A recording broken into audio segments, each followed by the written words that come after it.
Hello， 大家好，欢迎收看新一期的酷酷聊，我是小侯。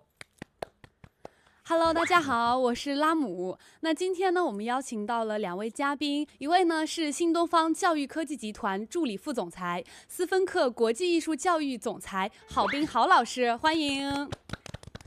那还有一位呢是斯芬克国际艺术教育时尚科技负责人、知名艺人红毯礼服设计师殷维维老师，欢迎。Hello， 大家好。今天非常感谢2位老师在百忙之中抽空来到我们的酷酷聊。然后我们今天聊的是留学相关的主题和话题。然后我也了解到2位老师都有过留学的经验，然后在这个方面也有很深的研究。然后我们今天就是简单聊一下留学的这个话题。其实我知道现在很多学生都会考虑去出国深造和出国留学。其实可能很多人都会想要知道国外的教育是什么样子的，和国内的教育有什么不同的。想请老师给我们分享一下。那我先说。好呀。那个其实就这个问题其实是一个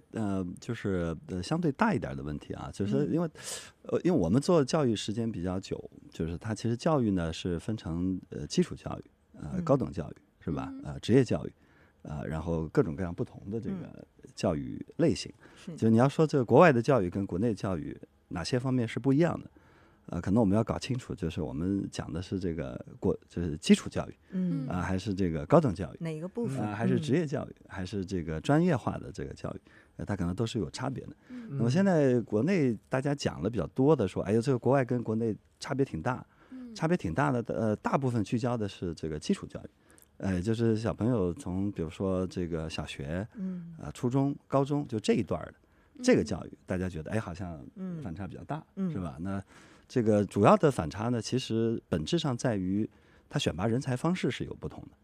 的，因为咱国家是做那个高考选拔，那就是这个要考试，是吧？那你考试总分考了高。那就意味着你能上特别好的大学，但如果你考的这个有一些偏科，有些科目不是那么好，那你总分就低吗？那你可能就能去一个一般的大学。那如果你总分特别低、特别差，那你可能能去一个相对可能本科有点费劲，那可能要读个专科。那这是咱们国家的这个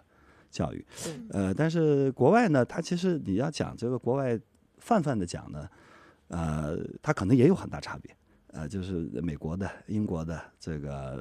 欧洲的，是吧？亚洲的其他的一些国家地区，它选拔方式也都不一样的。但总体呢，就是可能美国，是一个突出代表，就是它呢，其实它可能不是一考定终身它平时也看你成绩，但是呢，相对可能会这个平时的一些表现各方面更重要一些，是吧？但是英国呢，其实跟中国其实有点像的，它也是要大考，但是它有些这个优势呢，在于什么呢？就可以你可以只关注你自己擅长的那个部分就你这事儿干不来那无所谓，我只咱干能干的，对，能干的，只专注在就是我干得好的这个部分，然后你可能这个干得好的部分能考得挺好，对，你也能去非常非常好的大学，是的比如说牛津、剑桥，它也是这样的一个逻辑，是的就没必要你什么都好。所以它其实本质上呢，大家可能说的最多的是这个角度，就是在基础教育上，大家其实选拔的方式不一样，对的，那就决定了呢，他平时在学校里边给你的这些训练呢，组织的这个方式啊，各个方面其实还是有比较明显的一些差别的因为它逻辑还是有比较大的区别。对。对，是这样的，对，所以其实像刚才郝老师讲的，就是可能我们刚一开始聊的这个话题相对于比较大一些哈，他聊的是国内外的一个就是留学的差异性，但其实他要重点 focus 在哪一个板块，那他可能是我们这个最核心的一个差异性的价值，不管是我们上课的方式呀，还是像郝老师说的这个选拔人的方式呀，然后以及我们要认清自己，其实我们归根结底就是把自己的长板拉得无限的长，是这个可能就是国内外最大的差异。就国内它是综合的，就是你所有的文化课、语数外，你全都 OK 你才可以有一个相对于比较不错的，比如说像我们说的985、211这样1本、2本的这样一个筛选。但是像国外的话呢，就是比如说你特别擅长跑步，那你就嗷嗷跑就行了。对，比如说你特别擅长这个美这件东西，或者艺术这件事情，那艺术它又分为好多板块嘛，或者好多方向嘛。那比如说像拉姆很美，那你可能就比较时尚啊。那时尚这部分可能就是你最大的长板，甚至就是你天生的优势。那你就在这块无限的延长。那你就也可以有一个非常非常好的发展。对，因为我们是做艺术教育，对，所以这个可能我们更熟悉一些。然后就比如说刚才聊到这个话题啊，比如说现在如果是中国要考这个，比如说要学服装设计，对，现在要考这个中国服装设计最好的北服，东华。那你现在要考北服的话呢，这个因为咱们要考艺考吧，是吧？那艺考呢，素描色彩。那对，那就中国呢要求呢是需要你要考艺考里面，对，你要考这个素描色彩，就大家考的是一模一样的东西。就你不管你学服装设计，对，还是学什么这个平面设计，是吧？学建筑，甚至学电影，对，你学电影的孩子都要考素描，也要考素描，还要画画，这个就好奇怪。但如果说你想去，比如说英国或者是美国，或者是这个其他的地儿，欧洲是吧？你说我也想学服装设计，那很简单，你不一定要做衣服就好了。对，你就把这个衣服做好，对，那甚至可以自己当模特，然后穿出来去拍，美美的表达出你对于时尚的见解，对，那就 OK 了，对，就可以了。所以这一块呢，其实它就决定了它的教育方式，是有差别的，是吧？因为你可以只干你自己喜欢的事儿，做你擅长的事情，所以犯不着把每个人都训练成这个标准化，是吧？就特别一致的整齐划一的1、2、3啊，没必要，是不是？对，所以他可能会更鼓励你的这个个性化因为他不讲究这个标准化所以他选拔你啊、看你啊，包括培养你啊、训练你啊，其实都是尊重你的个性就是你是个什么样的人，你特别喜欢什么，你性格是什么，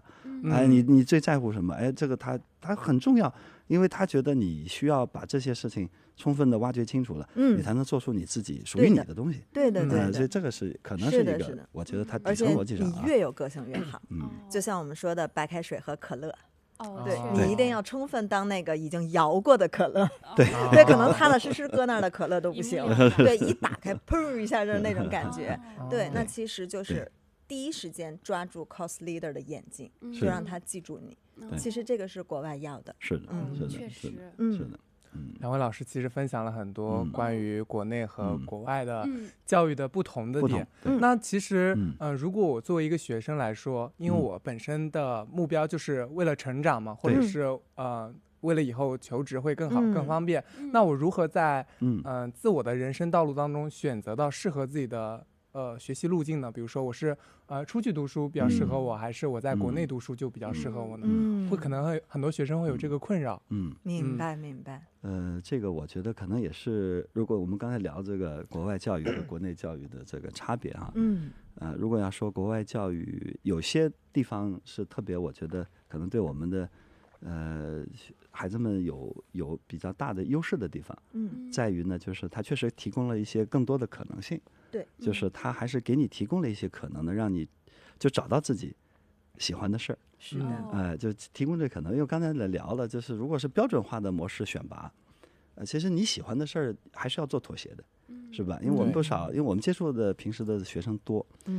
有不少孩子其实从小在某些方面，尤其是在艺术上因为我们接触这个学生多，其实很小就很有天分了，然后一路其实是因为他做他自己喜欢的事儿的时候，状态是不一样的。对但是呢，因为你要面对着升学嘛，是吧？那因为还是要学习。我相信咱们有不少这个观众是从小有这经历因为小时候应该是大家都经历过，爸爸妈妈送你到各种兴趣班，是吧？什么画画弹琴什么跳舞whatever。但是呢，可能到你这个初一可能是个分水岭。是吧？对，妈妈说这个好像这咱就别耽误学习，别耽误学习了，咱就别这搞正事儿吧。这是因为你要升学嘛，是不是？到初3几乎这个就全部就截断了，对，因为不可以再有其他这样的事情做了，是不是？因为这个跟你未来的升学可能关系不大那么所以很多我们的孩子呢，其实从小有很清楚的自己喜欢的事儿，是的，但是你为了升学呢，这个就斩断了，对，所以就没有这个机会再去做你真正意义上想做的这个事儿了。但是国外的教育选拔方式不一样，是的，所以呢会有这么一个可能性，让你真的找到自己说，哎，我好像真的喜欢这个，我可能我就干这个吧，那我关键如果真喜欢这个，还能把这事儿干得挺好，那么这个升学路径呢，相对，它可能真的是能够帮助你进入到你想去学的这个专业，去你读的这个大学。因为我们刚才讲了，不是你不要什么都好，不需要，是不是？那你就具备了这个条件，真的把你自己的想做的事情变成热爱的事情，变成你未来做的事情，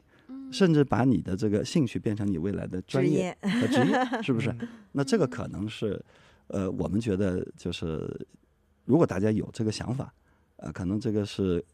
国外的教育给你提供的一个咱们国内提供不了的这么一个路径。对，所以你怎么选的？那当然是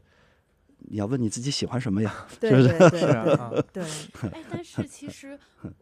就是有些孩子他可能真的不知道自己喜欢什么。对。那遇到这样的学生，你们会怎么办呢？对，其实我们有很多很多这样的孩子，很多很多这样的学生，他可能刚一开始来的时候就是非常非常迷茫。甚至可能我们说的很直接点，就是家长都放弃他了。对，就是中国教育比较大，这也是可能一个代价啊，因为从小是一路标准化训练出来呢，就是很多孩子确实是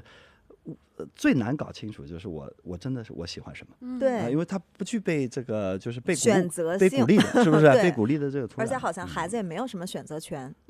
就是我们的认知就是学好语数外嘛，对，然后这个理科就是物理化，对，然后文科就是地理、政治这个历史这样子的文化课。那所以孩子他就像拉姆说的，他真的不知道他喜欢什么，因为他没时间琢磨这件事儿。所以他每天都只能是硬着头皮去学。那所以我们这些孩子来到我们这里，他是用什么途径来的呢？首先就像我刚才说的，可能他觉得说，就是父母说，就是那他就不是学习这赛道的了，要不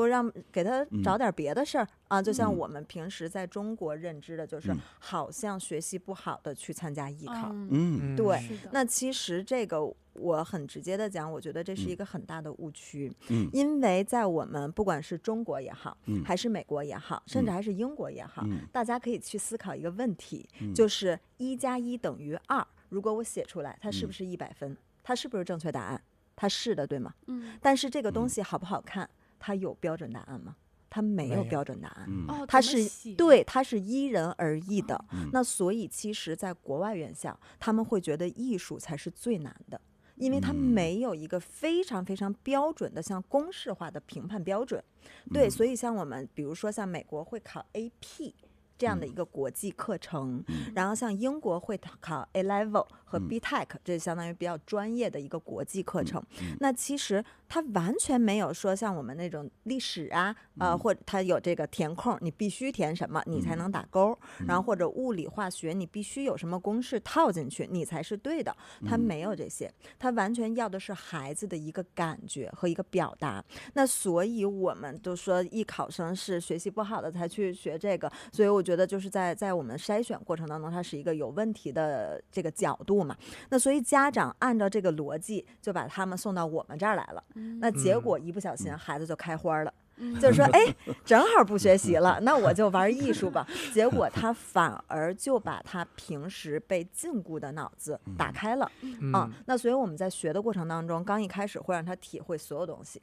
就是所有跟艺术有关的东西，不针对一个专业。然后孩子自己找，比如说他的空间感特别强，那就学3D 就好了。那3D 我们可能就针对的是室内啊、建筑啊等等一系列的专业。那如果说就像我们刚才说的，他对于美、对于这种审美特别好，那他可能就偏时尚了。但他手绘不一定非得是素描色彩学出来的，他就是拿着 iPad， 大家知道那个画画软件对吧？然后就画，一画特好看，那他可能就是插画了。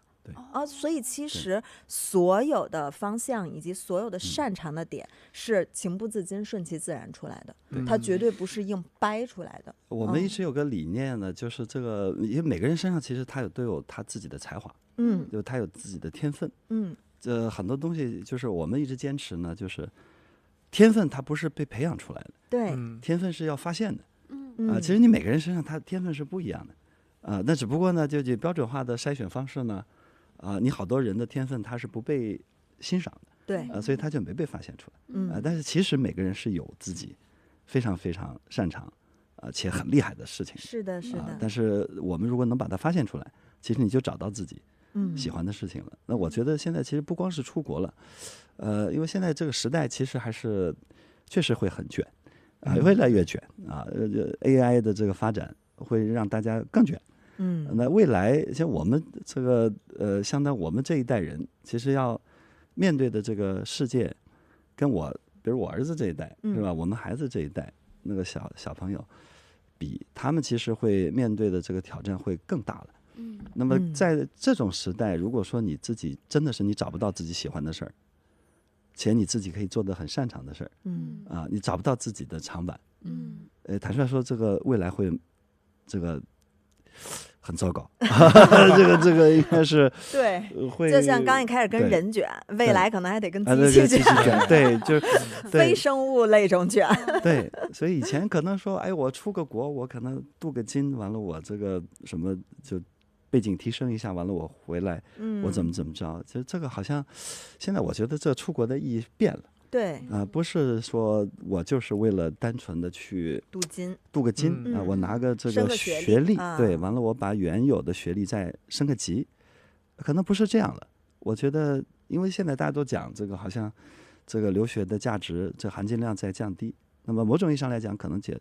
大家讲的是你这个学历，就跟以前相比以前比如说我是个海归，可能我回来，那起薪比别人可能要高一些，是吧？找工作可能比别人容易一些，这可能是它的价值。但现在呢，我觉得可能，这个还不是它最主要的价值。最主要价值可能还是给你提供了一个可能性，就是尊重你，就是你喜欢啥，我给你这可能，因为我看你，我选你，我就是看你这个你喜欢的事儿做的是不是最好，对，最好，那么我请你来嘛，是不是？那你就有这可能发展自己的，就发现自己的特长，发展自己的特长，然后以至于呢，在这个领域里面成为一个特别厉害的人。那么这个可能我觉得是它现在更大的这个意义和价值。对，其实不光从个人的角度来说，留学对于个人成长是有意义的，从国家层面来说，其实也是非常有意义的。比如说从洋务运动时期，就是我们国家就派出一些人去学习，比如说西方的一些先进的一些技术也好，或者是一些理论也好，对，其实包括现在也是，可能很多人其实很多国家也有自己擅长和领先的一些技术和专业嘛。是的，其实我们过去也是学习，对，是。现在我前段时间在网上看到一个特别搞笑的，就是说，因为美国大家都知道现在感觉是越来越封闭了，是不是啊？说这也不行，那也不行，这不让做，那也不让做，你这也别来了，那也别来了，是不是？然后他们就把这个美国现在做的好多事儿，跟咱们那个原来这个咱们中国闭关锁国的时候有点那个我们近代史不堪回首的那段历史做了一个类比，说哇，这现在美国现在开始闭关锁国了，是不是？其实刚才我们这个小侯这个从那个国家战略上角度来分析留学这件事儿，它确实是这样就是留学对于一个国家来讲，它的价值在于哪儿呢？就是其实一个社会或者一个国家或者一个组织，它其实开放性越高，然后呢，它的这个可能就它未来的具备的这个组织活力，一个国家的这个活力，它会越强。为什么呢？因为开放性来了以后呢，意味着就你能够有更多的人，更多很不一样的人，然后齐聚在一个地方，那么它带来了这个多样性，带来了很多元的一些视角，因为尤其我觉得未来的这个时代是非常非常需要这个大家有极其不同的这个观点和视角，对，做激烈的这个碰撞的，是的，而不可以说大家整齐划一的想的都是一模一样的事儿，因为这个是会没有出路的。而且那个好像 AI 也能干，AI 是完全就把这事干得特明白，极致，是不是干得特别极致了？所以大家都说这个怎么才会有未来？那你要有创造力，那么你要有想象力，那么你要有创新的这个勇气和精神，是不是？那说实话呢，这个要以什么为前提呢？是需要你有非常非常强的这种开放性，吸纳了很多不同背景、不同这个视角的人才，能够齐聚在一个地方，能够产生非常大的了不起的这么个化学反应的。是的。那么，所以中国最近，因为我们是这个事业是在新东方干的，是吧？大家都知道这个新东方也是这于老师，我们也是这个被誉为这个叫留学教父，就是因为这确实是在最早期的中国出国的留学生，是，那么就是新东方培养出来一大批啊，对，那个时候帮助这些同学们走出国外的。但是我们前段时间看了一个数据啊，就中国现在各行各业里边的，就是非常就是在中国近20年，帮助整个咱们这个国家有了非常巨大变化的各个行业里的精英啊，领军人物，其实这个当年新东方培养出来的这些出国的这些海归，其实发挥了巨大作用，就在各行各业里边，就才有了这些非常蓬勃的，咱们这么近20年的极其辉煌的这么一个发展的一个过程，那么现在大家看到，比如说现在我们一直在聊 AI， 是吧？AI 技术啊，语数科技啊，什么这些，那么就是这些极其前沿的尖端的这个产业，这个领军人物，其实这个海归的比例也是极其高的。对，所以它其实一方面呢是给这个国家带来了很多咱们现在目前还不具备的一些技术人才。那么同时呢，说实话呢，其实各个因为在这个不同的国家留学呢，其实给你带来的最大的财富是你有不一样的视野，不一样的视角，你会植入到你脑子里面，或你看东西会有很不一样的，跟咱们完全在国内的这个体系里面，很不一样的这个视角。所以当各种各样的视角能够交叉混合的时候，其实中国现在某种意义上来讲，是全世界范围内创新，这个创新发展可能是最厉害的，最了不起的一个这个 hub 是这么一个交汇的熔炉。所以这个实际上如果从国家的战略角度来讲，这个事儿意义其实是非常非常大的。对，是。所以其实我们经常说走出去嘛，那走出去的其实就是底层逻辑，它的意义是什么？那其实走出去还得走回来，对，那所以其实我们走出去的时候，我们是学好了我们中国自己的文化，或者说我就是一个中国人嘛，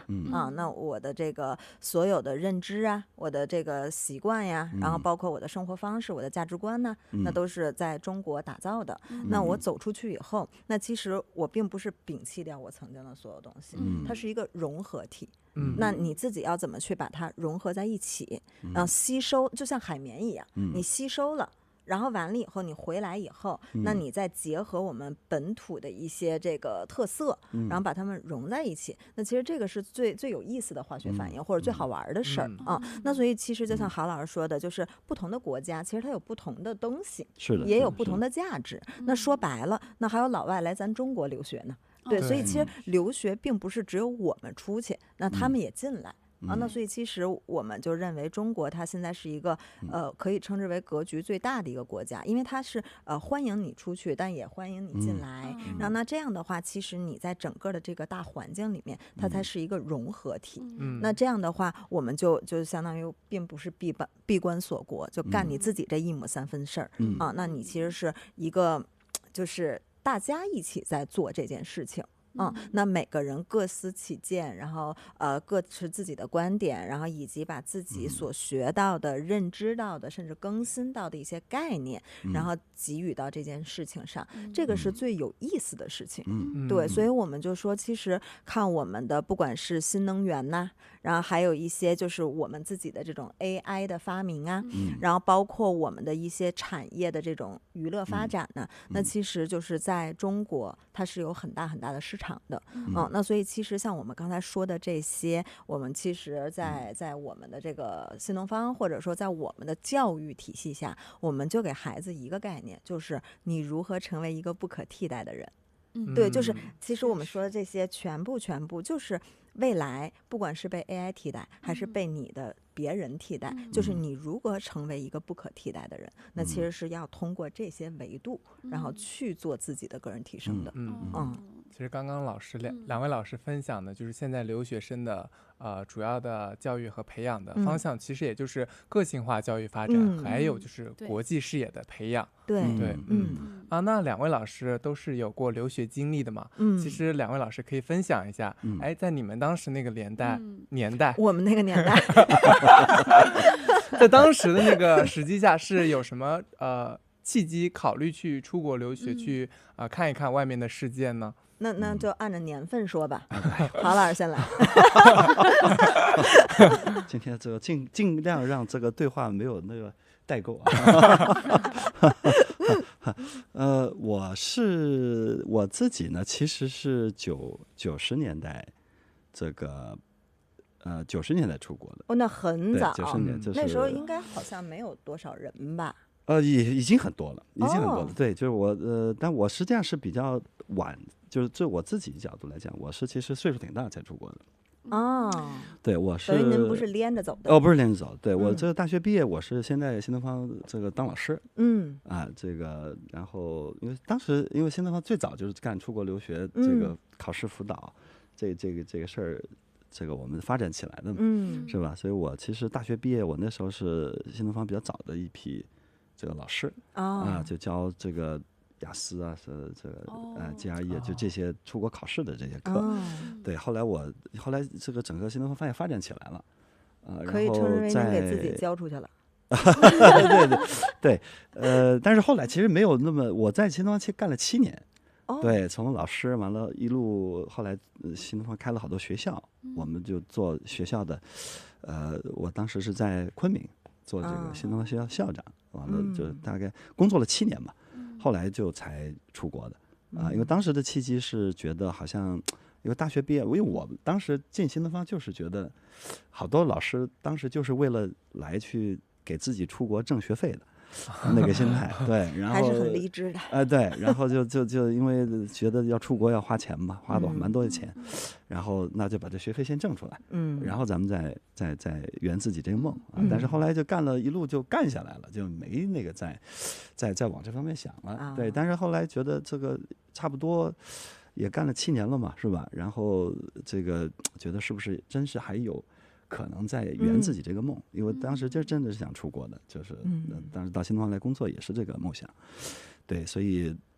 觉得可能再不出去，就真的就可能就没这个可能了，因为已经年纪100了嘛，是不是？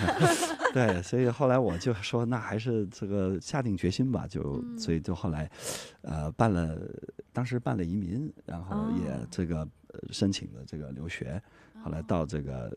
我当时去的澳大利亚。对，因为我大学毕业其实干的一直就是教育，这个干的是培训这个行当。那我后来说我去那边，你总不至于到那儿读一教育学。对，因为你这个，因为当时其实对行业啊、对事业啊、对职业各方面其实理解也没那么深。对，所以我就觉得去那边还是那个干一个学一个，能自己在那儿最起码能找到工作的，以后能这个甚至留下来，是吧？因为当时，那你像90年代末，那个时候呢，坦率说啊，就是国外的很多的那个基础设施啊、生活条件呐、社会发展程度啊，各个方面其实还是有优势的。对然后觉得我有这机会，是不是以后就长期留在那儿了？当时是有这想法的。所以想是不是学一个以后能留在那儿，然后呢能在那儿找到工作的，完了也能很好发展的这么一个专业。所以到后来，因为我原来学的是法律嘛，但原来一天没干过啊。但是后来我说，那就是不是有可能再重新所以本科在中国学的是法律。对，说是不是有可能干这个呢？所以后来就申请到澳大利亚去读法律，然后而且申的这个学校呢，学位呢是有这个资格，就你毕业了以后。是可以在那儿作为律师执业的然后我就选了这么一个方向选了这么一个路当时完全是从自己这个生计角度、这个生存和这个发展角度来去选的然后当时为什么选这个读法律？然后我觉得可能会有机会呢，因为我当时出国的时候是这个对不起，我说错了，是这个2008年啊，2008年。那咱俩有点前后脚了。对，2008年不是我90年代刚大学毕业。王老师还是年轻的，还是年轻的，对，说错了。对，这个2008年是啥时候呢？是这个叫世界金融危机。GFC 就是这个当时的这个世界经济危机。当时世界经济危机呢，有一个非常大的这个就是事件是什么呢？就全世界都是这个资产大幅贬值。对，因为澳大利亚那个地方呢，它属于什么国家呢？它属于矿业发展非常发达，对，就是它的铁矿特别多嘛。然后这个农场，这个是特别那个这个厉害的，就我们说的 farmer， 对， okay. 这个农场就是它属于矿产的农产业是非常发达的。当时这个资产就很便宜，所以当时有好多的这个中国的公司到那儿去收购这些资产。包括我们国家的这个国央企啊，就好多去。那么当时呢，其实我就感受到，就它其实整个这个交易，它其实背后它需要有法律支撑的。是的，因为要请律师来帮你嘛。但是呢，当时的这个时候呢，其实澳大利亚是没有多少这个，就是你既有这个澳大利亚的律师资格，但同时你是对中国是非常了解的，就你能把中国因为客户我们要去收对，能把中国客户服务的很好，明白。所以我觉得当时可能对我是个机会因为你是个中国人，你语言再努力，非母语嘛。就是你在那个地方做律师，你是做不到特别顶尖的，但是优势在哪儿呢？就是你是会中文嘛，是吧？你这个，我中文是 native speaker 嘛，是吧？那么中国客户我们是可以服务的很好的嘛，是所以我觉得这个就是我当时觉得可能是一个很好的一个结合，是你身上独有的一个优势，所以我觉得我选的这个路径，如果当时能留在那儿。我的概率是更高的，是的，我能找到这个工作的可能性也是更大的，所以我就这个玩命的这个把我那个时间压缩到最短，这个正常是3年的时间才能毕业，但我差不多我读了1年半多一点，我就读完了，那就疯狂修，对，因为你岁数一把了嘛，是吧？你你也没那个 luxury 说，我们享受一下这个美好的这个学习，是吧？是校园赶紧的吧，没有，完全没有，对，完全就是出来就挣钱，对，然后所以很短的时间，我还算抓到那个风口了，因为这个正好我的这个之前在澳大利亚工作的这家律师事务所，他是做中国业务做的最好的。然后他看到我，他简直看到觉得，那我绝对是人才，绝对是人才，是不是？是的，就是在这个整个国家满大街找他，这就是我想要的，对不对？对，所以这个就是我当时我觉得我出国给我带来的巨大的这个价值那么但是我觉得可能这个学校里边受的训练，这个留学生活呢是一个收获，但是在那儿工作的几年呢，我觉得也是可能更大的收获。对我来讲，因为你会发现，他这个同样做工作，但是不同的这个国家，他们做同样一件事儿，他的逻辑、理念、职场上的一些习惯风格，其实差别是非常大的。那么这个对我来讲呢，我觉得对我现在做我现在这个工作其实有非常大的帮助。非常大的帮助。我还记得我刚开始做这个律师的时候，带我的这个合伙人，每天批评我最多的就是我。叫 attention to details， 就是你这个要关注细节因为他说你知道吗？因为我当时刚开始做这件事儿的时候，写个 email 非常我很努力了，但是很难呢避免，就是一篇 email 里面可能会有2-3个 typo， 就是这个小错误，就是你的拼写可能会有个错误那么当时呢，这个每一次都会招致极其严厉的这个批评甚至是侮辱。为什么呢？因为他觉得这个非常重要。他说：“你知道吗？我们这个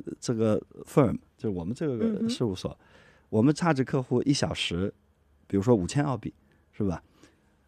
对面那个小的 firm， 他charge客户1个小时可能是50澳币，我们差100倍。我们差在哪儿？可能我们给出来的这个意见本质上是一样的，但是呢。”我们这个5000块1小时的 firm 是绝对不可能说你在给客户的专业意见里面会出现这么低级的这个错误，是绝对不可以允许的所以我在那儿我就觉得，就是我举了个小例子就他给你带来的这种职业化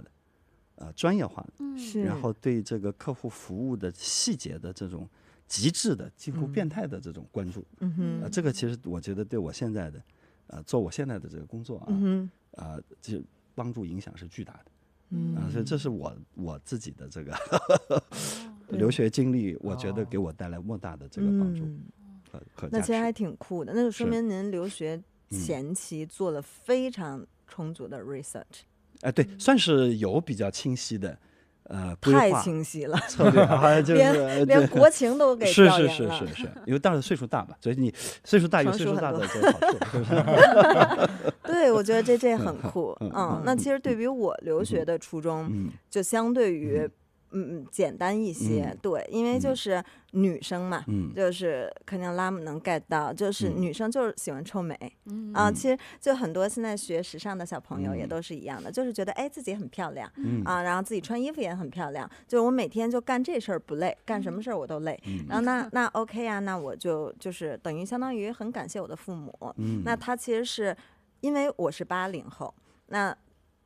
郝老师是08年出国的，对，然后我是10年出国的，对，所以咱俩前后讲，对，然后所以其实我是从本科就是在国内念了2年，然后就走了，等于就去意大利，然后又重新念的本科，那。其实我们就是我选国家的原因，就是因为米兰是时尚之都，然后剩下一概不知。对，所以其实就非常非常纯粹，就有点像我们刚才聊的，就是通过你自己的擅长和你的长板以及你的爱好去选择这件事情。那米兰它又有很多很多的学校，那我就是选学校我也很简单。你那时候其实已经有这个条件了，对，有点那条件。这个喜好啊，对，通过喜好，不完全是奔着这个挣钱找工作，对，是不是？对，这个就是开始有梦想，了。对，就和我们聊的，对，就是一个是谋生，对，谋生，我们这就属于谋生，对，有点心酸。对，一个是确实是一个是谋生的这个角度，一个是梦想的角度，对，那所以其实我是想当一个服装设计师美的这种感觉，那所以我就选择了时尚之都米兰嘛。那米兰它又有很多学校，那所以呢，就是那你喜欢时尚，你肯定多少认识点牌子吧，那所以就是比如说像我们知道的 Moschino 呀，然后 Prada 呀。然后还有阿德玛尼啊，就这些学校都是这些人，这些 Prada 先生或者阿德玛尼先生，然后他们都是我们学校，包括 Dolce Gabbana， 然后都是我们学校毕业的。那我就喜欢他们嘛，那我肯定要成为他的校友，然后我就去了这个学校。对，所以其实我留学以及我选国家、选城市，然后选院校，完全就是按照我的生活方式以及我的梦想然后去做的。那所以就是到了意大利以后，就其实不是想象的那样。对，反差有点大，反差太大了。因为其实就是08年正好是奥运会嘛，对。然后我们看，尤其就是我基本上就是常年在北京待着，那就是北京就充斥了非常多的老外。那你就发现，哎呦，他们就是穿衣服确实不一样，然后他们的生活习惯也确实不一样，那就更促使你想出去看看，然后你以为外面怎么着似的，对，但是就是10年的时候，咱们中国尤其北京已经发展的挺厉害的了。最起码国贸3期已经盖起来了，其实没反差没那么大了。对，就是你就觉得这个城市很厉害然后结果出去以后发现不是那么回事就没有高楼，但是后来你肯定能明白了，这是人家的城市特色以及文化底蕴，但是当时不懂嘛，然后当时也很小，然后就觉得说，哎呀，好像也不过如此那所以就是通过时间长的这种生活以及学习，你慢慢感受到它为什么这样。就比如我举一个例子啊，就是非常小的一个例子，我到了意大利以后，就是我坐那个地铁非常的崩溃，因为太脏了，然后太黑不溜秋的了，就整个就是暗暗的这种，和咱们因为当时我出国的时候，应该北京也只有1号线和2号线就是一条直的和一条环的啊。10年差不多。对，但是最起码它亮啊，那灯泡倍儿亮。然后我就说这意大利这地铁怎么这么黑呀？然后那屏幕也都是就是那种点点的 LED 屏，都不是我们那种液晶显示屏，就是非常非常的破。然后我就给父母打电话，我就说这不行，这个这有点过于落后了。然后因为就是我父亲工作的原因，所以他是常年出国的。然后他就跟我说：“那你知道这个地铁比咱早100年吗？”是。然后我说真的吗？他说对，这是100年前盖的。是的。就是人家都已经运行这么长时间了，一点毛病没有啊。所以你应该是带着这种文化去看它，而不是用你现在刚盖几年的东西跟人家去做对比。然后所以我突然明白，就是说原来其实每个地方都有你可以学的东西，你不能只看表面，它比如说掉漆了掉锈了，你就觉得它不高级了。那所以这个是我看到的以及学到的，然后以及我的认知改变的第一个点。然后第二个点是什么呢？第二个点我就会发现这个格局问题。当然这块可能这要说也比较敏感的，就是我们去逛商场的时候，如果你拍个照片，那导购可能得追出你2里地，让你给删了，对吧？就比如说我们去逛 SKP 或者啥的，就是你拍那个橱窗照片，那家伙必须追你，然后让你给删了。然后在国外拍橱窗是一种文化，他们就是甚至他会跟你说 grazie， 就是谢谢。因为你对于他的艺术呈现的一种认可，然后以及这个橱窗文化就是意大利的一个当地的特别出名的特色。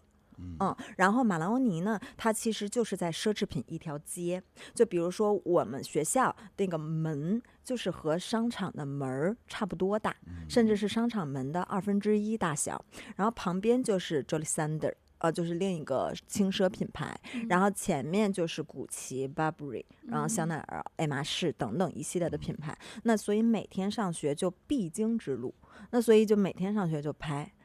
这些都是你的素材，以及你耳濡目染感受到的一些时尚气息。那其实这个就是给我一种非常舒适的感觉。你这个留学生活还是很美好的。你看你这些细节都能那个啥。对，就特别特别的享受。然后你就会发现，你手机里都是美的东西，就随便一刷那个相册，都是很美的东西。那其实就是你的生活和你的学习，包括你课堂上的东西，它是连贯的。那才可以让你对于你所选择的专业如此的肯定，然后去学下来。然后包括在整个马兰欧尼的过程当中，它是和商业结合在一起的，也就相当于我们每一个设计课都会和一个品牌进行合作。然后就是说一个很俗的，就是那个走完秀 T 台出来鞠躬的那个设计师，就是我们的老师。对，然后他会给我们提需求，所以你上学和上班没有什么区别。所以这个感受是非常非常好的。这可能也是就是国外好多学校跟中国现在你在大学里面遇到的这个老师差别挺大的一点。就是因为他其实好多学校，尤其我们现在做的这种艺术类的创意类的这个学科，他其实好多老师其实来自于产业。对，就是你在比如说那个维维老师刚才讲，他在学校里遇到的都是一些国际大牌的，就是设计总监，对，就是这个创意总监，对，然后他其实就是有这个资格，是的，他才有资格到学校里来教书。对，你不用有博士学位，什么博士啊，都完全没必要，是不是啊？因为他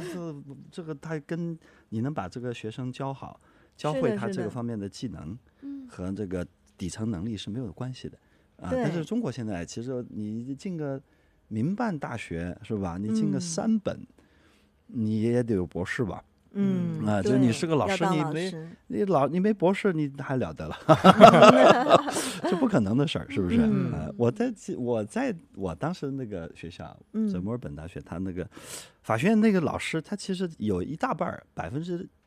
我没记错的话，60%都没有博士学位。但都是原来非常顶尖的那个律师事务所的合伙人，对，他其实都是做了几十年律师了。那其实他有很多真实案例。哎呀，这无比的全部都是真实的这个实战经验，所以他教你的不是书本上的东西，他拿来就是几十年的这个实实践，对，完了对就这 case 怎么分析，策略怎么做，怎么打，这都是娓娓道来，这都是信手拈来，所以他这个是很不一样的，很不一样的，对，所以这个是可能也是为啥好，我们也不是说所有的学校都这样，是吧？但是绝大部分它是这么一个逻辑，对，所以你到国外的，比如说不管多长时间吧，可能你真要学一些技能，学一些本领。学一些非常能够上手，就能够用的，是这样的一些技术，那么可能呢，很多学校的这个条件会比咱们这个国内你受到的这个训练呢，可能对你帮助更大一点。对对对，就上手会更快一些，上手更快一点。刚郝老师分享的就是关于从那个就业导向的这个国外的教育，好像还蛮真实的。就是因为我就是了解，就是可能国内学习计算机专业的同学，他们可能最开始学习的课程就是计算机的定义，然后计算机的发展历史等等这些，这是一些很古早的知识。这个中国任何一门课里边一定有个章节叫历史沿革。对对，所以我就觉得好像这方面的教育差异还是蛮大的。对。哎，那老师在接触这么多出国留学的同学当中，有没有遇到过一些同学可能在国内学习的时候，他的状态和国外学习的状态相差特别大的？有没有这样子的案例可以跟大家分享一下？这太多了吧？这个你讲几个，随便讲。对，其实几乎比比皆是，是不是？对，因为我们可能会觉得说艺术这件事儿吧，因为我们主要是做艺术的这个留学嘛。那艺术这件事儿呢，就是它是需要头脑有一定的这个开阔的那他的这个怎么说？他的这个正常思维逻辑，他就不属于文化课正常类的思维逻辑的学生。那所以就比如说像刚才小侯问的，就是他在中国或者说中国文化课里面并不开心。然后他这个就像我们其实之前就前2天有一个这个，其实这个学生他很幸福，我觉得这个孩子非常幸福，因为他自己的妈妈就是心理医生。然后他其实在国内他都已经揪头发呀，然后暴躁呀，撕东西呀，然后甚至扔，就是大家能想象到的所谓我们说恐怖的孩子，然后是什么样子的，在这个身上全部都体现出来了。那不管是家长还是学生都自我放弃。其实我们接触这些孩子还是比较多的，非常多。就是这个就是相对会多一些。对对对，就是有些孩子呢，因为他从小在就是尤其公立学校这个体系里边长大，有好多呢，他其实学术表现我们叫文化课吧，就简单通俗一点，文化课他可能学的就没有那么好。那个孩子呢，就是他读初中。是读到就是他们那个城市的重点中学，对对对，这个是很好的一个学校。但是读到初1的时候呢，这个数学考多少分呢？就是期末考试啊，数学呢考差不多100分里边考13分。然后呢，这个很焦虑，妈妈很焦虑。然后呢就找了。这个各种补习，你知道这补习他1个月花了多少钱？这个为了把孩子从这个垫底的这个排名里边往上拔，这个故事大家都不陌生，是不是？就给他请家教，1个月花了7万多块钱那个是超级贵的，对，那确实。然后经过这个老师不懈的努力，这孩子第2次考试数学考了11分。还往下走，越补越差，越补越差了，打水漂了，打水漂了。对，然后所以他就从小就会被，那就更焦虑了。对，被那个就是大家都说你就尤其在好学校里边对，就是你如果是垫底的，可能这个境遇更惨，是不是？大家都会觉得你肯定是智商有问题的，你脑子是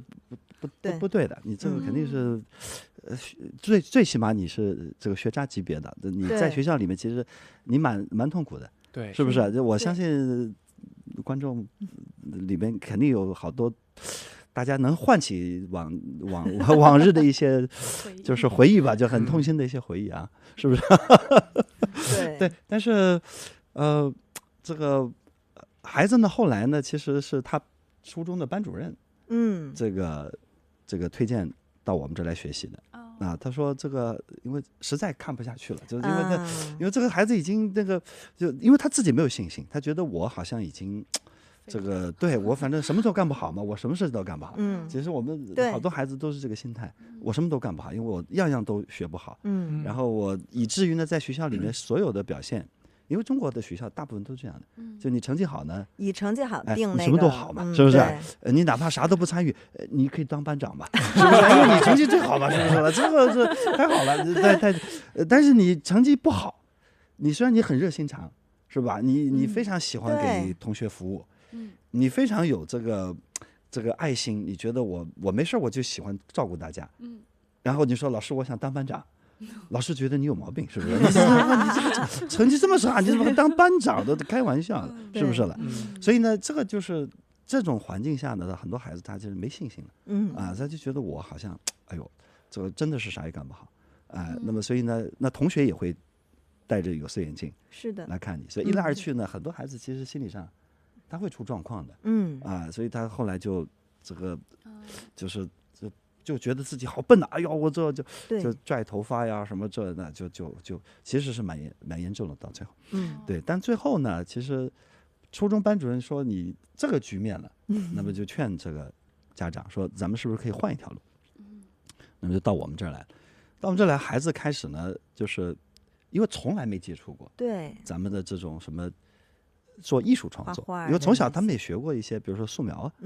什么这个色彩，就咱艺考这套，对。那么那个呢，孩子也觉得我好像那个也不是说那么的干的那么好，对他画那个也烦，对那个好像我们也不是很就是自己能画的很好的，但是到我们这来做我们这些创意的这些艺术创作，这孩子瞬间说好像这个好像我可以做得好，而且我可以做得很好，我可以做得非常好。然后呢，慢慢就打开了，对，然后觉得好像我不是说这个是像你们讲的那个什么都不行，对我什么都做不好，只不过我原来没干过这个，是不是？我找到了，我这个事我可以干得非常好，对，无比好，比你们都好得多得多，是的，所以这个孩子很了不起的，他是比他们同班的同学，就一届那个读重点中学的那批孩子，早了2年上大学。是的，对，2年，提早了2年上大学，而且最后呢，考进全世界最好的这个艺术学院，叫伦敦艺术大学，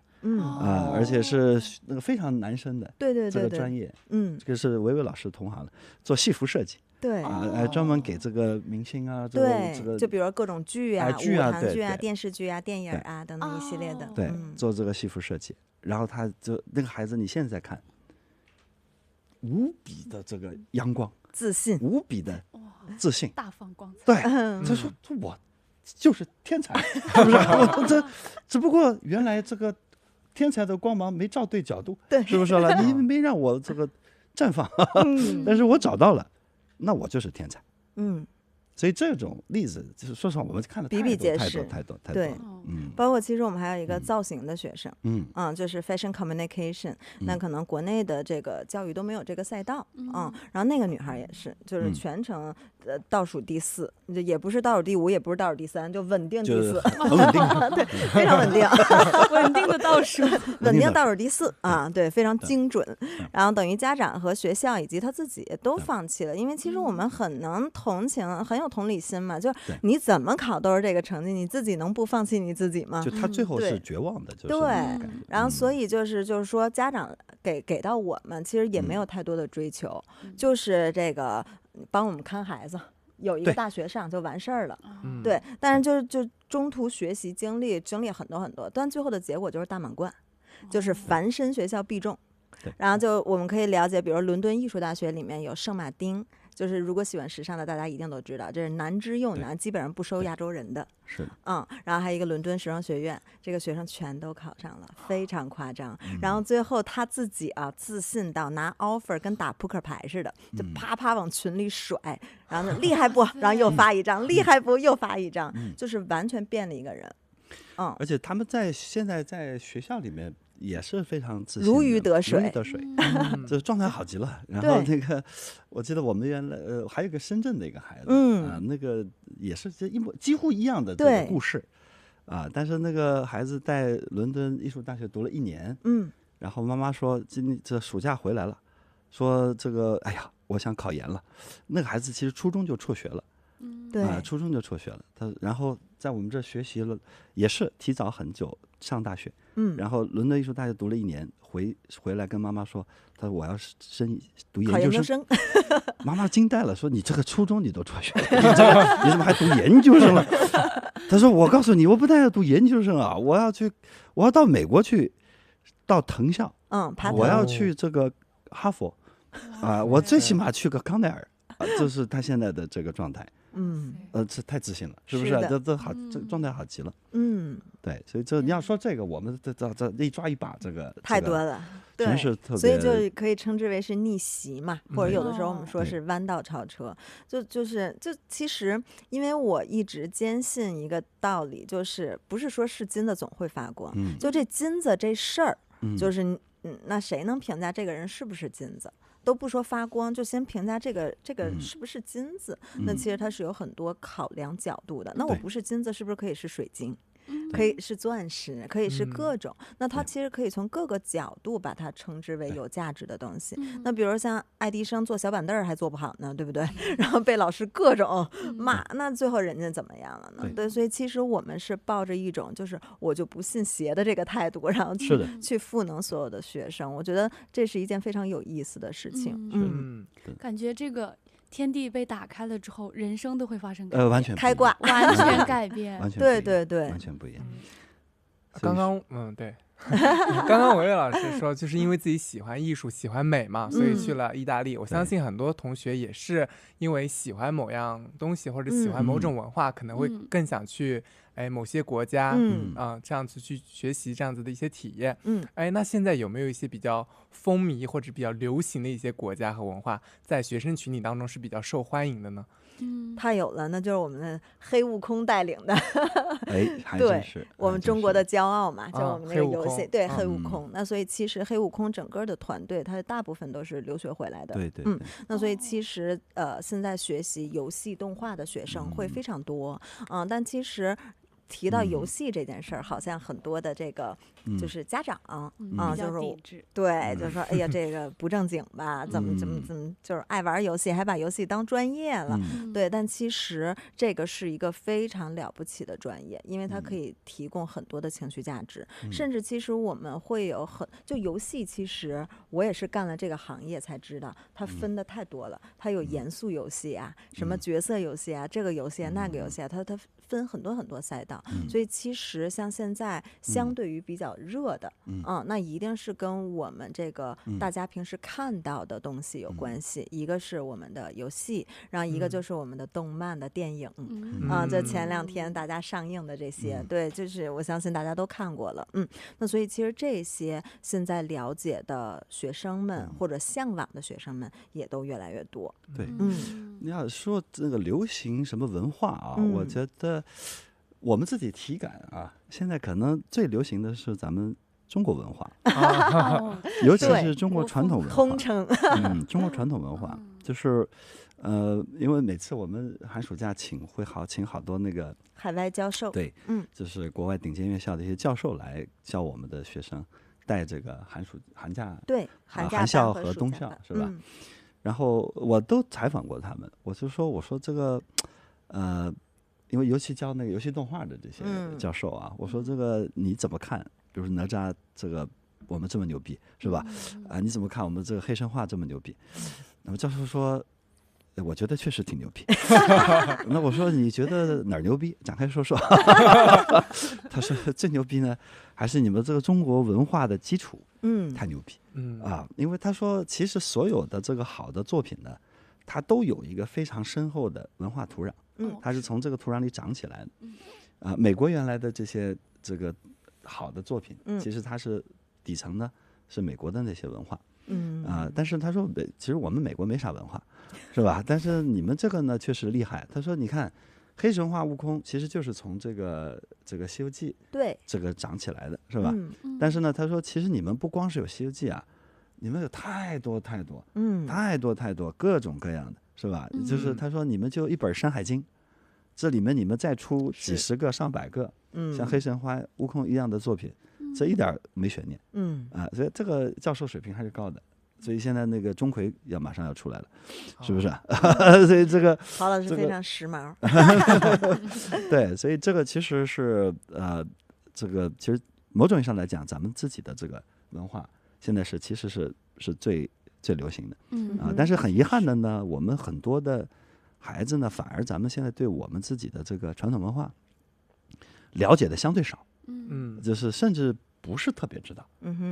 然后这个可能反而呢，就是在我们未来发展上，确实错失了一个挺重要的这么一个基础的。所以我们这个在今年那个夏天，对，我们做了一个那个就是叫这个北京中轴线的，这么一个夏校。我们就是因为北京中轴线今年申遗成功了嘛，是吧？我们请了这个世界顶尖的几个大学的教授，过来呢，带着我们的孩子呢，这个一起呢，围绕北京中轴线这个话题，我们做了一个这个非常集中的这么一个创作。然后呢，这个我们很多学生参与这个项目，非常感慨，说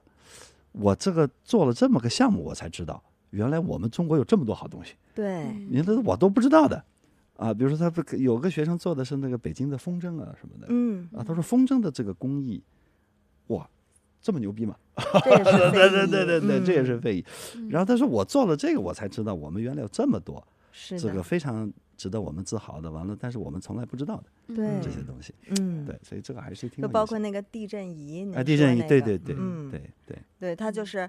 是怎么？他拿那个地震仪听不同的地方的那个。对，就是北京中轴线起点是一个这个几百年的一棵老槐树，然后呢，我们这孩子拿这个地震波探测仪去探这个老槐树那儿的地震波，跟中轴线其他地方的地震波差别非常大。然后他就是踩了好多点位然后他发现这儿是最不一样的，说他分析说这为什么不一样呢？因为这是槐树呼吸的声音。对，所以同样的一个这个北京中轴线，但是你看不同的思维的孩子，他其实有非常非常不一样的这个发现和创造，是不是？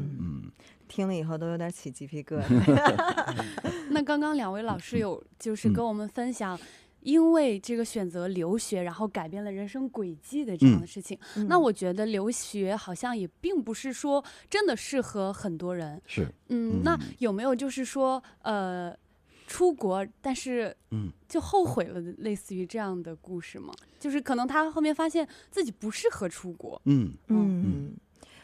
其实出了国后悔哈，更多的其实是针对这个国家和他所学的东西。对，就是因为你说你后悔什么呢？对，就是后悔什么东西，具象的这个东西其实很重要。你是后悔离开爸爸妈妈了，还是后悔离开你家了，还是后悔什么那其实我看到的我的学生们那更多的确实有后悔的后悔的其实是在留学前，或者说在出去前，没有像比如说像郝老师或者像我一样有一个非常明确的目标，或者深思熟虑。就是大波轰，就是他出国我也出，对，他出国我也出国，就咱们班同学都出国，就出去了。但其实你出去以后，你发现你学的东西，包括你所在的城市文化，根本不是你想要的，就不是说和你想的不一样，是完全它就不是你想要的。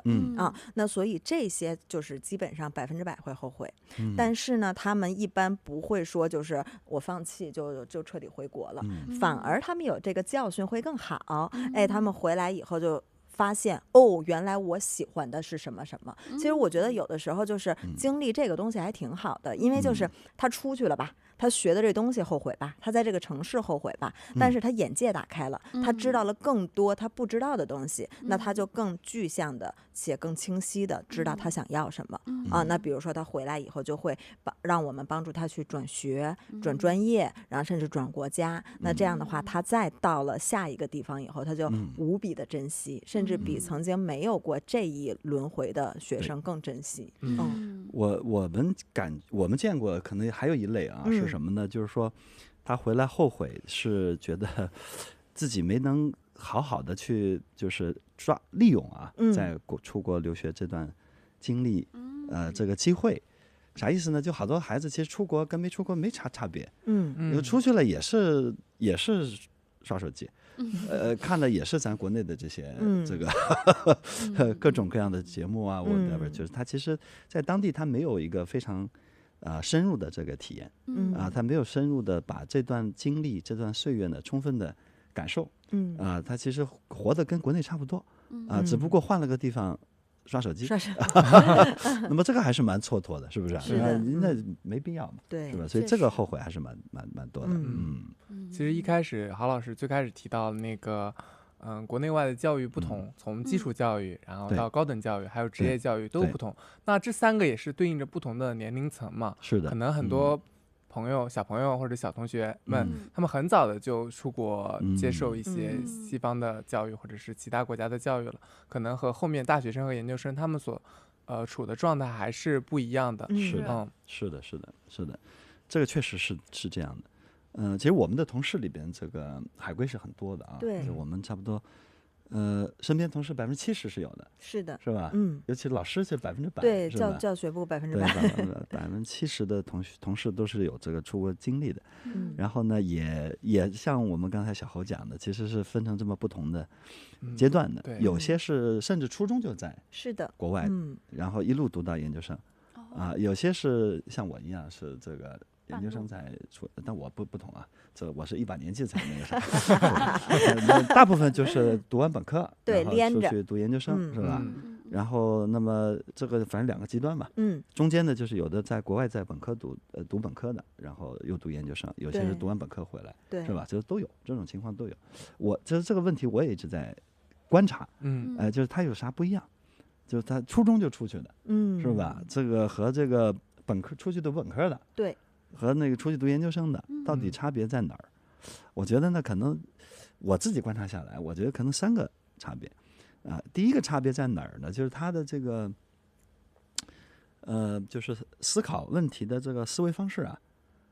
其实还是有区别的。那你出去越早呢，就是这个国外这套，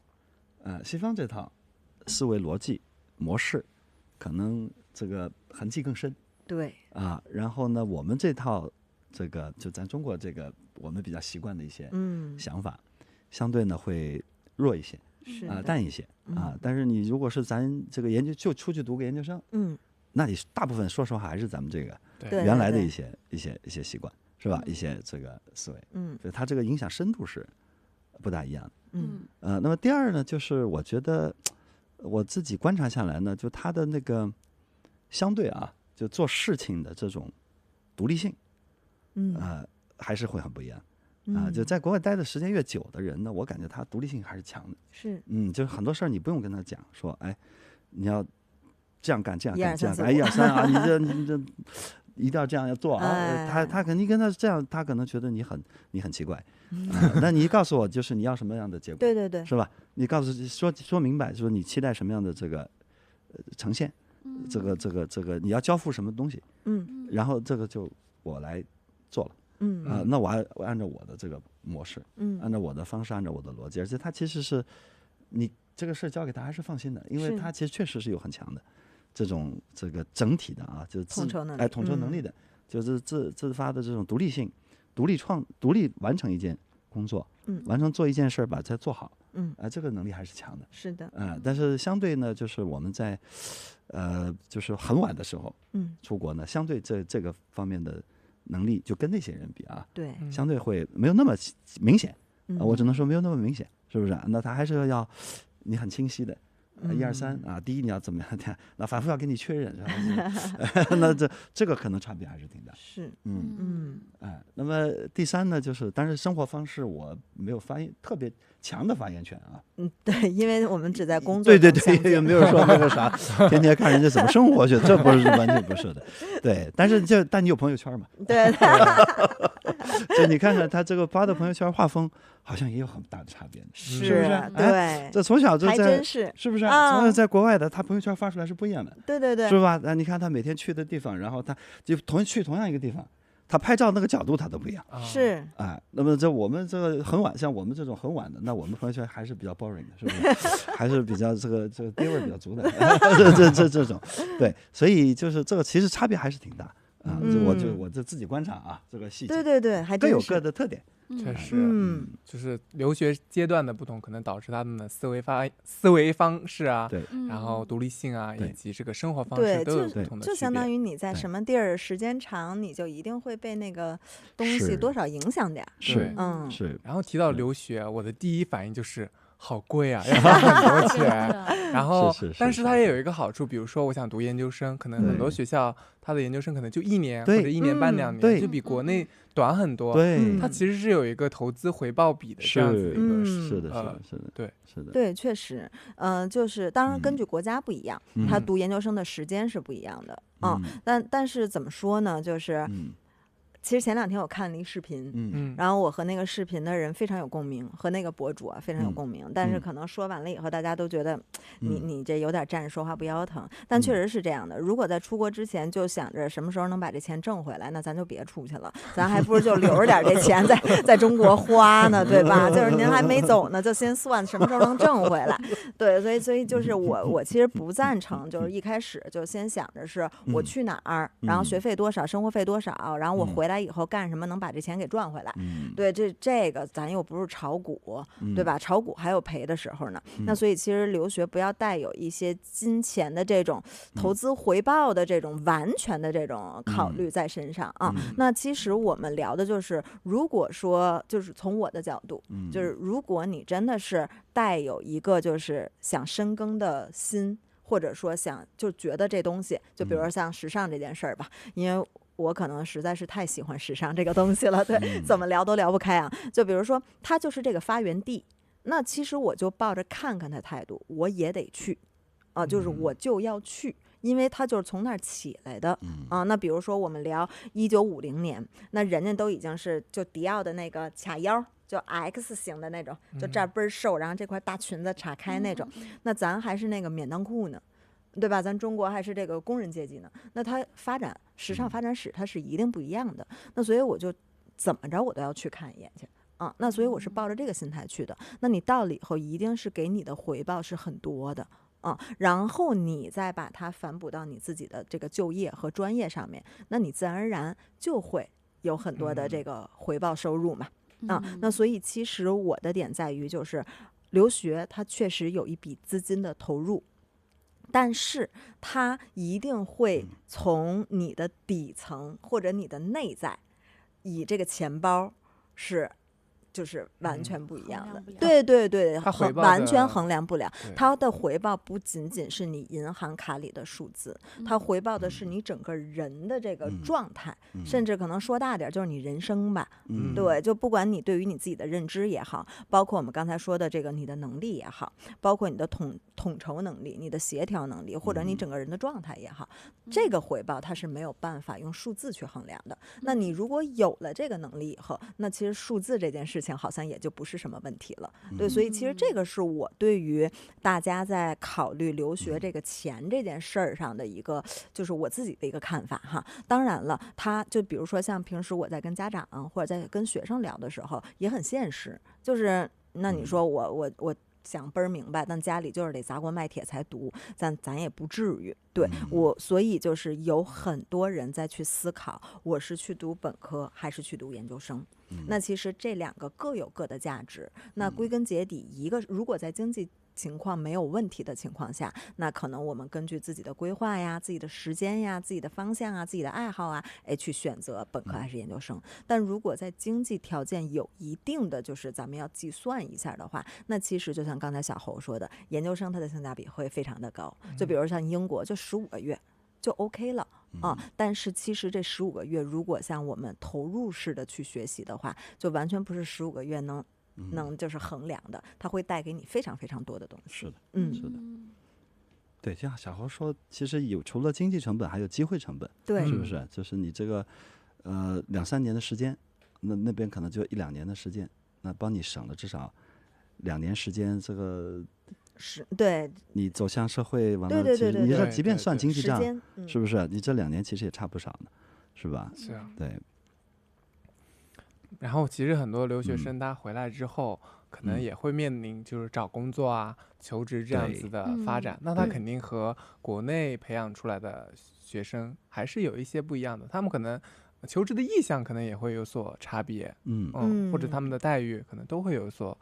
不一样的点。不知道老师有没有案例可以给大家分享一下？这个我们其实是我们这2年其实做的非常重要的一个工作，就是因为我们最早的几年呢，我们是致力于把这个学生送出去，是吧？就是让你去最好的这些地方，去最好的学校。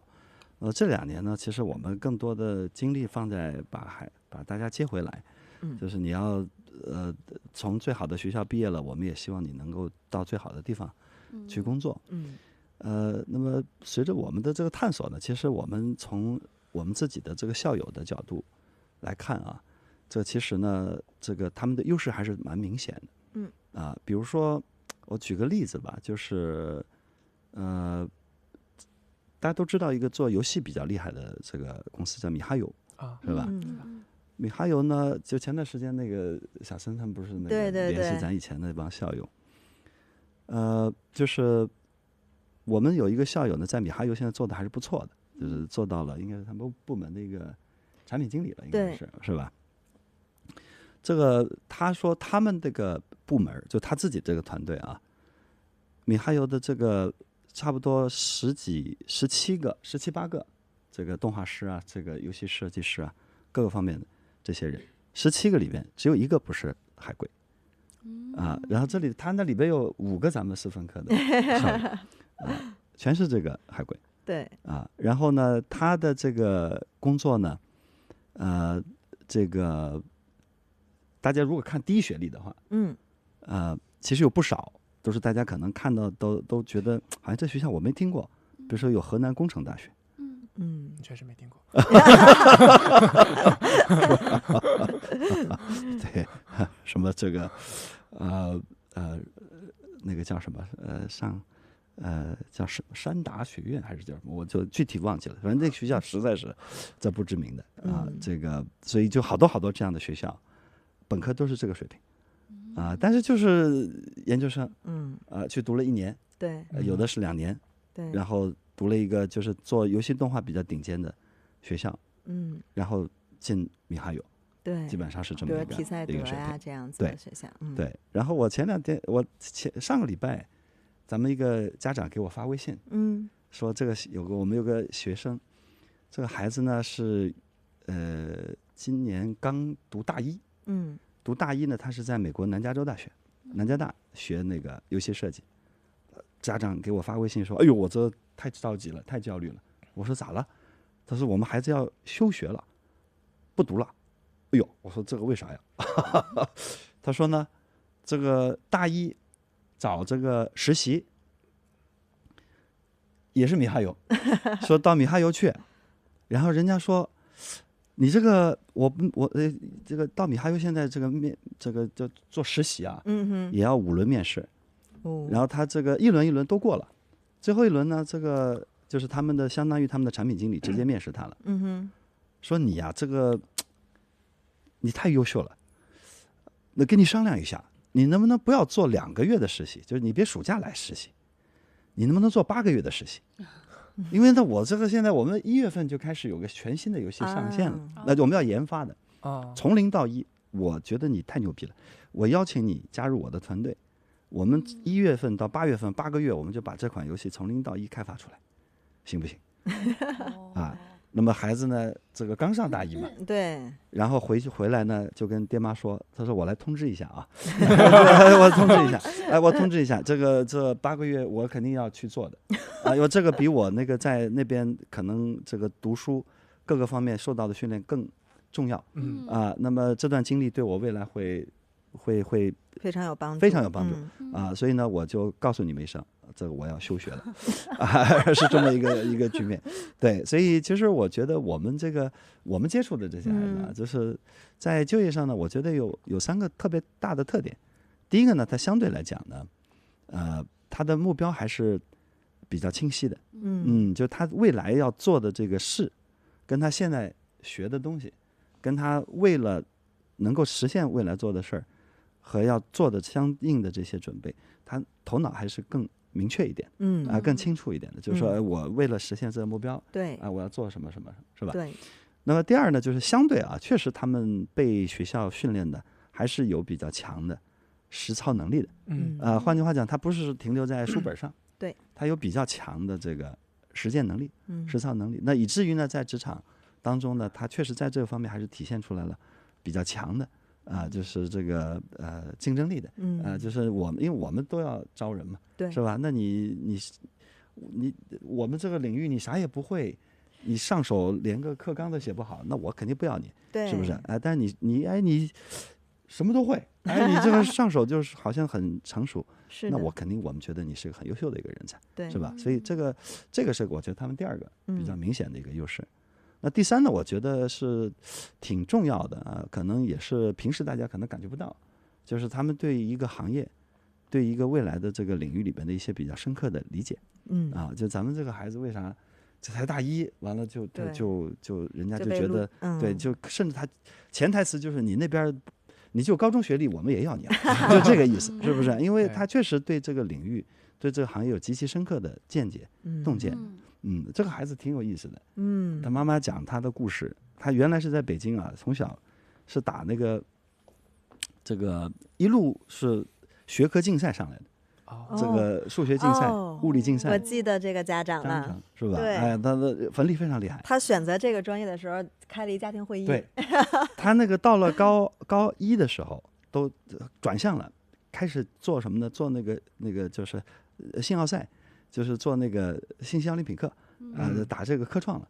那么而且进了北京的市队。对。再一步就是国家队了，那保送个这个清北，那这一点问题没有。但是高一的时候跟家长汇报说我要学游戏设计，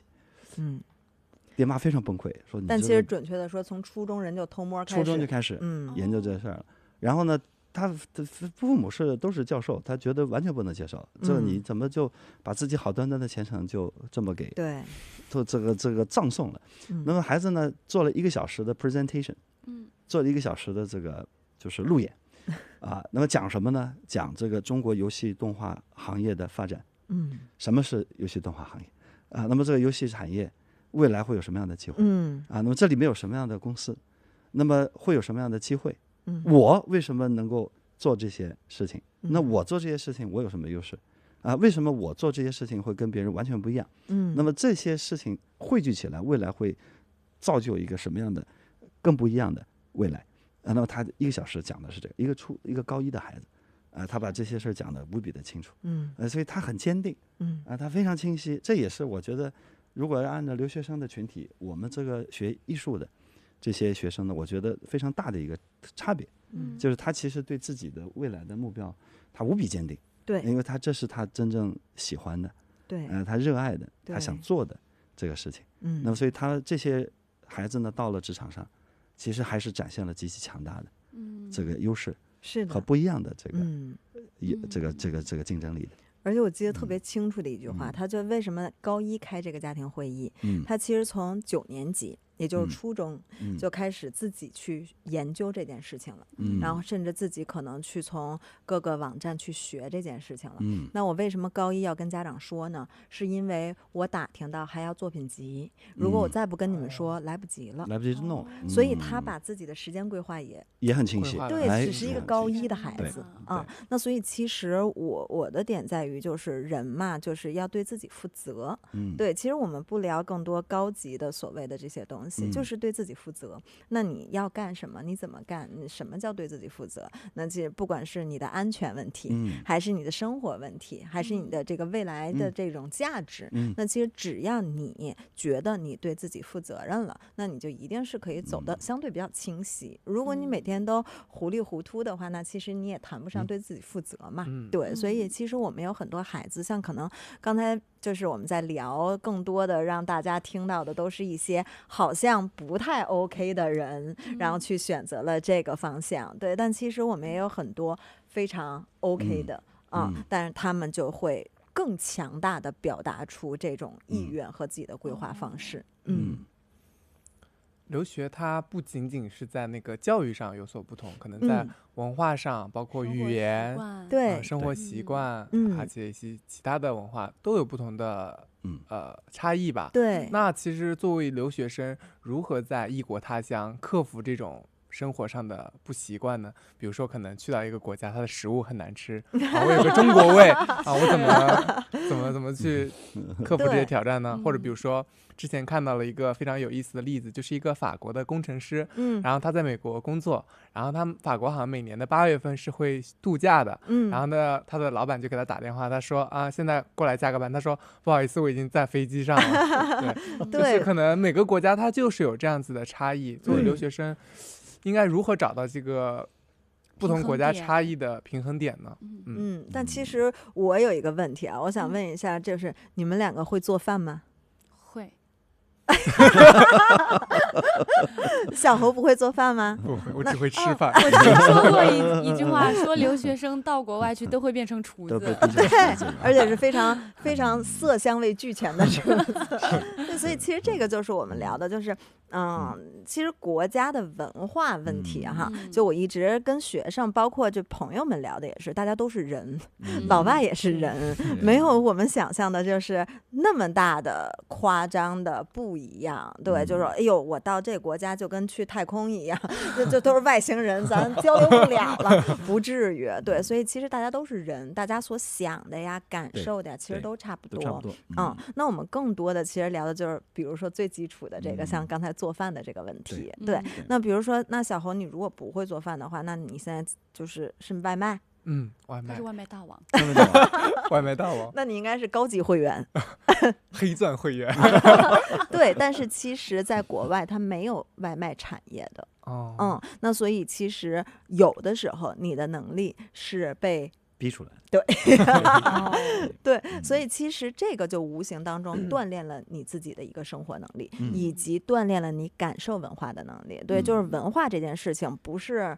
没有那么高级吧？对，它其实就是你耳濡目染的一个生活方式。你逼出来了，比如说你被逼的会做饭了，你可能会找到一些你原来不知道的快乐。对，对，就国外其实像好多地方，它有那种我们讲叫什么，叫精品食品店。这里面好多食材，好多那个调料啊，各方面是在超市里面，就大型超市里找不到的。对，然后它可能有些很多本地的啊，就老外其实很讲究，叫 local produce，就是你的那个本地才有的特产的一些食材。对，它会那个弄得包装的特别精美，然后放在一个非常 fancy 的一个店里面，它去这个出售。然后其实你逛这种店本身也是一种享受，因为它有好多你找不到的，就是在新鲜就是大陆货里边你找不到的，那个很精品的一些东西。那这个店在很多国家是非常这个 popular 的，是非常重要的。那么在中国好像现在这个生意是比较少的，这种业态是很难找得到。所以呢，你把你逼成这个厨子了，你可能也会突然间发现以前你没体会到的一些这个快乐。对，所以其实就因为我是一个非常鲜明的案例，对，就我出国之前就没有进过厨房，都不会做饭，连拍黄瓜都不行，就别说开火了，不开火的都不行啊，就是那个菜刀啊、案板呀什么的，就是完全跟我就没有任何关系的那种。但是你到了国外以后呢，就是因为首先你没有外卖。然后其次呢，就是你的学业呀，包括你每天也很疲惫嘛，你不可能天天去饭馆儿，这是一个很现实的问题。然后我就很聪明啊，我自认为我很聪明，我就跟我的室友商量，我说我刷碗，你做饭，这招不错，但是刷碗太累了。对，尤其就是女生在那个每个月那几天，你还要碰那个凉水刷碗，你真的很痛苦。然后我就说，哎呦，也不帮我刷一下，真是按照这个规则一直执行下来了。所以这个时候我就觉得说，不行，我也得会做饭，我不跟你组队了啊！你这不吵吧的，那刷那大油锅挺费劲，你挺爽。我说我也不刷了，我要学做饭。那所以就是我就开始慢慢学做饭啊。然后，但是我做饭有一个特别大的特点，就是我做的所有的菜都叫不出名儿。对，自创的，对对对对这个对，把你这个服装设计创意都用在那个烧饭上。对，就伪饰料的完全是那个配色啊，就比如说像咱们说的地三鲜，必须有茄子、土豆、柿子、椒。我不是那样，就是能买着什么就把它们搁一起。比如有时候西红柿也会参与一下，好不好吃再说了，好看但确很重要。实真的挺好吃的。有的时候就是刚一开始做饭，您不觉得就是把所有调料都搁进去？是是是，对，就是反正味儿一定是好的，然后一配米饭，你就觉得特别特别好吃，对你的成就感满满。所以其实这个你在出国留学的时候，或者你自己在国外生活的时候，这个是一个特别大的成就感。然后回来以后，其实。我记得特清楚，就是第一次回国，然后给家里人做的红烧鸡翅。然后他们特别感动，但是也被我吓着了，因为我直接把生鸡翅就是开始炒糖色。然后我妈说：“你不焯一下吗？”对哦，没有啊，就你是说这是意大利烧法，都是这样。就是咱不是熟了就行，而且那糖色它能上去也挺好吃的呀，就是不讲究嘛，因为你自己研究的不可能那么讲究。然后后来才知道要焯一下，对，过一下血嘛，就是那种。所以其实有很多这种有趣的事情，然后会在你的留学的间接然后去给你，但其实你。如果没有这个经历的话，你可能永远都不会发生。因为其实，比如说像小侯，你永远就是你一直在中国嘛，然后又这么方便，对吧？你打开这个淘宝闪送，淘宝闪购，对，然后你就可以去点了，然后甚至它的性价比还很高，比你自己买菜做饭要便宜很多。那所以你永远都不用考虑这件事情，对，它不是你生活的刚需，那你就永远可能会缺失一部分的这种体验性，那所以其实我觉得留学吧，就不能称之为就这个学不是只有。专业文化对，不是只有学习，它也是生活，是一段人生。你可能不管在哪个阶段，你回忆起来都是一个非常重要的一段对难忘的经历。是的，所以这点很好玩。听起来好像就是留学这个经历和体验会让人变得更加独立。对，